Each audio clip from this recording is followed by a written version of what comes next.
آخر کار قطر پر حملے کے بعد عرب ممالک کو یہ حقیقت سمجھ آ گئی کہ امریکہ ان کے دفاع کے لیے کچھ نہیں کرے گا۔ وزیراعظم شہباز شریف اور فیلڈ مارشل سید عاصم منیر کے دورہ سعودی عرب کے دوران پاکستان اور سعودی عرب کے درمیان ایک اہم اور تاریخی دفاعی معاہدہ طے پایا ہے۔ اس معاہدے کے مطابق کسی ایک ملک پر حملہ دونوں ملکوں پر حملہ تصور ہوگا اور دونوں ملک مل کر اس کا مقابلہ کریں گے۔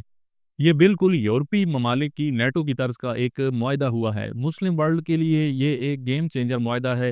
اس معاہدے کے تحت مدینہ منورہ اور مکہ مکرمہ سمیت تمام سعودی عرب کی سیکیورٹی آفیشلی طور پر پاکستان کے سپرد کر دی گئی ہے۔ لیکن اس معاہدے کے بعد کچھ سوالات اور تنقید بھی کی جا رہی ہے اور لوگوں کو مس گائیڈ کیا جا رہا ہے۔ اس ویڈیو میں ان سوالات کو ایڈریس کریں گے اور اس معاہدے کے اثرات جو پاکستان سمیت دیگر ممالک پر پڑیں گے ان کو سمجھیں گے۔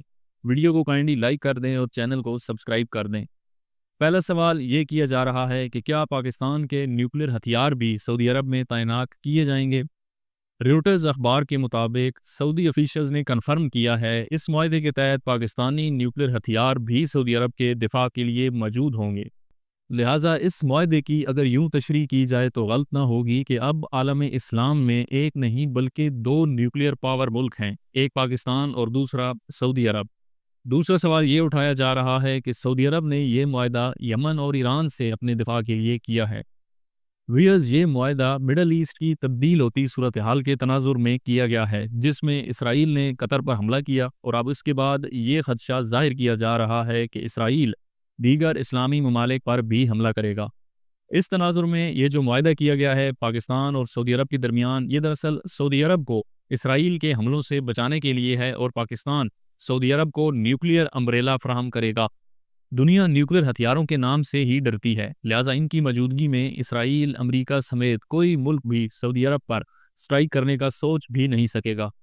امریکہ جس نے پہلے سعودی عرب کو سیکیورٹی گارنٹیز دی ہوئی تھی، قطر پر حملے کے بعد جب امریکہ قطر کی حفاظت نہ کر سکا تو اب سعودی عرب کو اپنے دفاع کے لیے نئی گارنٹیز چاہیے تھیں، جو کہ اسے پاکستان کی صورت میں ملی ہیں، اور یہ گارنٹیز امریکی گارنٹیز سے کئی زیادہ بڑھ کر ٹرسٹ وردی ہیں۔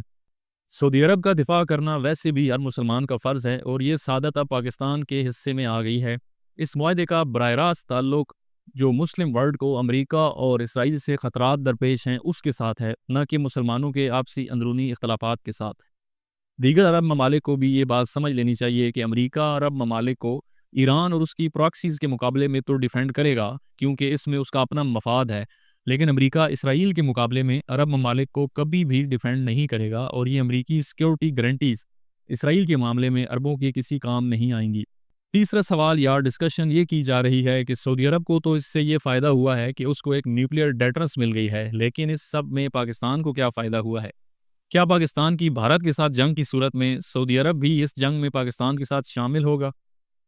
پاکستان مسلم ممالک میں سب سے بڑی ملٹری پاور ہے اور حالیہ پاکستان بھارت جنگ کے دوران جو پاکستان نے کارکردگی دکھائی اور جس طرح بھارتی ایئر فورس کو تباہ کیا، اس کو لے کر اگر یہ بات کی جائے کہ پاکستان کو سعودی عرب کوئی ملٹری سپورٹ فراہم کرے گا تو وہ شاید اس طرح نہیں ہوگا، کیونکہ ملٹری ٹیکنالوجی اور ہتھیار پاکستان کو دینے کے لیے چین کافی ہے، لیکن پاکستان کو فنڈز کی کمی ہے۔ سعودی عرب پاکستان کو وافر مقدار میں تیل اور فنڈز فراہم کرے گا، اور یہ فنڈز پاکستان کے ہتھیار بنانے کے پروجیکٹس ہیں جو فنڈز کی کمی کے باعث سلو چل رہے ہیں، ان کو سپیڈ اپ کرے گا۔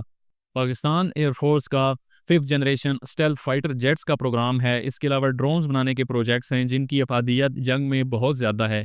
ان پروجیکٹس کو فائنانس کیا جائے گا سعودی عرب کی طرف سے۔ مزید ہتھیار اور جنگی جہاز جیسے J-10C اور J-35 چین سے خریدے جائیں گے، کیونکہ صورتحال ایسی بھی آنے والے دنوں میں بن سکتی ہے کہ پاکستان کی زمینی فوج بھی سعودی عرب میں تعینات ہوگی اور پاکستان کی ایئر فورس کی بھی کچھ تعداد وہاں پر موجود رہے گی، تو اس کے لیے پاکستان کو مزید جنگی جہازوں کی ضرورت پڑے گی۔ یہ نئے جہاز چین سے خریدے جائیں گے جن کے لیے فنڈز سعودی عرب ہی فراہم کرے گا۔ اس کے علاوہ پاکستان کی جو فوج ہے اس کو اپ گریڈ کیا جائے گا اور دنیا کی ایک جدید ترین فوج بنایا جائے گا۔ یہ کردار ہے جو کہ سعودی عرب پاکستان کی مدد کے حوالے سے ادا کرے گا۔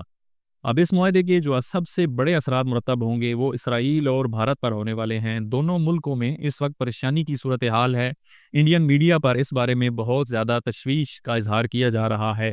بھارت جو کہ کشمیر میں فالس فلیگ آپریشنز کو بہانہ بنا کر پاکستان پر سٹرائکس کی کوشش کرتا ہے، جیسے اس نے آپریشن سندور میں مئی میں کیا، تو آئندہ اس طرح کے آپریشن کرنے سے پہلے بھارت کو ہزار بار سوچنا ہوگا کہ اب پاکستان اکیلا نہیں ہے بلکہ اس کے پیچھے سعودی عرب بھی کھڑا ہے۔ اور اس طرح کی رپورٹس موجود ہیں کہ بھارت کسی بھی وقت آپریشن سندور کو دوبارہ سٹارٹ کر سکتا ہے یا کوئی نیا آپریشن پاکستان کے خلاف لانچ کر سکتا ہے۔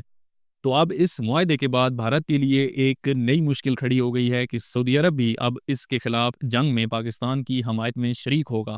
پہلے بھی جب مئی میں پاکستان نے بھارت کو بھرپور جواب دیا تھا تو بھارت نے علل اعلان کہا تھا کہ پاکستان اکیلا نہیں تھا، چین اور ترکی اس کے ساتھ کھڑے تھے مکمل مدد کے لیے۔ تو اب چین اور ترکی کے ساتھ ساتھ سعودی عرب بھی پاکستان کی مدد کے لیے ساتھ کھڑا ہوگا، تو یہ ایک بھارت کے لیے بہت ہی مشکل صورتحال اس خطے میں آنے والے وقت میں بننے جا رہی ہے۔ دوسری طرف بھارت کا ساتھی اسرائیل بھی اس ایگریمنٹ سے پریشان ہے، کیونکہ پہلے جب یہ بات کی گئی تھی کہ ایران کے نیوکلیر پروگرام پر حملے کے بعد اگلا نشانہ پاکستان بنے گا اسرائیل کا، تو پاکستان کے DGISPR نے الجزیرہ نیوز چینل کو انٹرویو کے دوران کہا تھا کہ اگر پاکستان پر حملہ کیا گیا تو پاکستان اس کا جواب نیوکلیر کی صورت میں دے گا جس کو دنیا برداشت نہیں کر پائے گی۔ اور یہ حقیقت ہے کہ پاکستان کے پاس جب تک نیوکلیر ہتھیار موجود ہیں تب تک امریکہ، اسرائیل سمیت کوئی ملک بھی پاکستان پر کسی قسم کی اسٹرائک کی جرت نہیں کر سکتا۔ اب اس معاہدے کے بعد یہی صورتحال سعودی عرب کے بارے میں بھی مکمل پوری ہو چکی ہے۔ اب سعودی عرب پر بھی اسٹرائک کرنا ناممکن ہو گیا ہے۔ اسرائیل جو کہ گریٹر اسرائیل بنانا چاہتا ہے اور اپنی سرحدوں کو عرب ممالک تک پھیلا کر سعودی عرب کے ایک حصے تک بھی قابض ہونا چاہتا ہے، تو اس کے لیے جو اس کا مستقبل کا پلان ہے اس کے لیے یہ ایگریمنٹ بہت بڑی رکاوٹ بن گیا ہے۔ ابتدائی رپورٹس کے مطابق قطر اور UAE کے چانسز بھی موجود ہیں کہ وہ اس معاہدے میں شریک ہو جائیں گے، لیکن اگر یہ دیگر عرب ممالک اس معاہدے میں شامل نہیں ہوتے تو وہ اسرائیل کے لیے ایک آسان ہدف بن جائیں گے مستقبل میں۔ لیکن سعودی عرب پر اب کوئی اسٹرائک کرنا یا اس کے کسی علاقے میں گھسنا اسرائیل کے لیے ناممکن بنا دیا گیا ہے اس معاہدے کے بعد۔ اس کے علاوہ امریکہ کے لیے بھی اس معاہدے کے بعد خطرے کی گھنٹی بجی ہے، کیونکہ یہ معاہدہ ایسے وقت میں کیا گیا ہے جب عرب ممالک کو اس بات پر شک ہے کہ امریکہ اب ان کے لیے ایک قابل اعتماد سیکیورٹی گارنٹر نہیں رہا، اور امریکہ عرب ممالک کے سامنے اپنا اعتماد اور ساکھ کھو بیٹھا ہے۔ اسی لیے سعودی عرب نے پاکستان سے سیکیورٹی گارنٹی حاصل کی ہے۔ سعودی عرب سمیت ان عرب ممالک میں امریکہ کی بہت بڑی اور مضبوط ملٹری بیسز ہیں، تو اب جب کہ امریکہ سیکیورٹی گارنٹر نہیں رہا تو اس کی ان بیسز کی یہاں پر موجودگی کی بھی کوئی وجہ نہیں رہتی۔ آنے والے وقت میں اگر یہ الائنس مضبوط ہوتا ہے اور اس میں دیگر عرب ممالک بھی شامل ہوتے ہیں تو امریکہ کو یہاں سے جانا بھی پڑ سکتا ہے مڈل ایسٹ سے۔ دوسرا، یہ عرب ممالک امریکہ سے اربوں ڈالر کا اسلحہ خریدتے ہیں اور اربوں ڈالر کی انویسٹمنٹ بھی امریکہ میں کرتے ہیں، اور ابھی صدر ٹرمپ کے مڈل ایسٹ کے حالیہ دورے کے دوران بھی مزید اربوں ڈالر کی امریکہ میں انویسٹمنٹ عرب ممالک کی طرف سے کمٹمنٹ کی گئی ہیں۔ اب ان انویسٹمنٹ کے مستقبل پر بھی سوالیہ نشان ہے کہ کیا اب عرب ممالک یہ انویسٹمنٹ امریکہ میں کریں گے یا نہیں۔ تو اس ساری صورتحال میں امریکہ بھی ایک طرح کے لوزر کی حیثیت سے سامنے آیا ہے۔ ویئرز، آپ اپنی رائے سے کمنٹ میں ضرور آگاہ کیجیے گا کہ پاکستان اور سعودی عرب کے اس معاہدے کو آپ کیسے دیکھتے ہیں۔ امید ہے یہ ویڈیو آپ کے لیے انفارمیٹیو رہی ہوگی۔ ویڈیو دیکھنے کا شکریہ۔